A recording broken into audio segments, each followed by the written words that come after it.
दोस्तों जरा सोचिए, जो अमेरिका पूरी दुनिया पर रौब झाड़ता है वही आज भारत से दरख्वास्त भी कर रहा है और धमकियां भी दे रहा है। जी हाँ, अमेरिका का कहना है कि 1.5 बिलियन लोगों की आबादी हमसे एक बुशल कॉर्न यानी 25 किलो मक्का तक नहीं खरीद पाते। ये बयान आया है अमेरिका के कॉमर्स सेक्रेटरी हावर्ड लुटनिक का। उनका आरोप है कि भारत अमेरिका का फायदा उठाता है, अपना माल बेचता है, लेकिन अमेरिकी कॉर्न को इंपोर्ट नहीं करता है।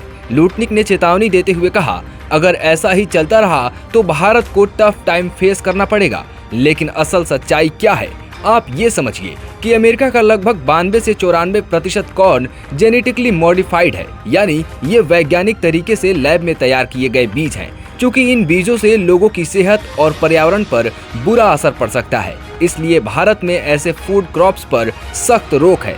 भारत ने अब तक ऐसे किसी भी तरह के फूड क्रॉप को इंसानों के खाने में इस्तेमाल करने की इजाजत नहीं दी है, सिर्फ पशु आहार के लिए छूट है, जबकि भारत पशु के चारे में भी कॉर्न का इस्तेमाल नहीं करता।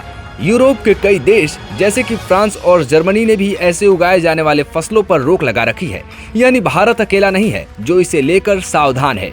यहाँ तक कि खुद अमेरिका अपने कॉर्न का सिर्फ 1% इंसानों के खाने में इस्तेमाल करता है, बाकी 75% का इस्तेमाल जानवरों को खिलाने और इथेनॉल बनाने में किया जाता है। इससे साफ जाहिर है कि जब अमेरिकी खुद अपना उपजाया हुआ कॉर्न नहीं खाते तो भला भारत क्यों खरीदे। भारत के पूर्व विदेश सचिव कवल सिब्बल ने अमेरिका को तीखा जवाब देते हुए इस दलील को बचकाना बताया है। उन्होंने कहा, भारत पर जो टैरिफ लगे हैं वो किसी एक देश के लिए नहीं बल्कि सबके लिए है, ताकि भारतीय किसानों की रक्षा की जा सके।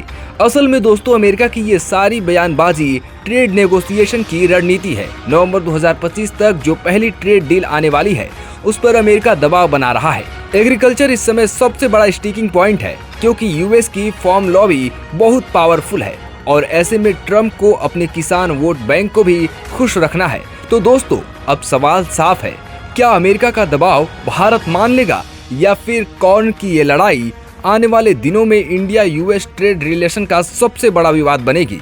पॉलिटिकल पंचायत के लिए आयुष आनंद की रिपोर्ट।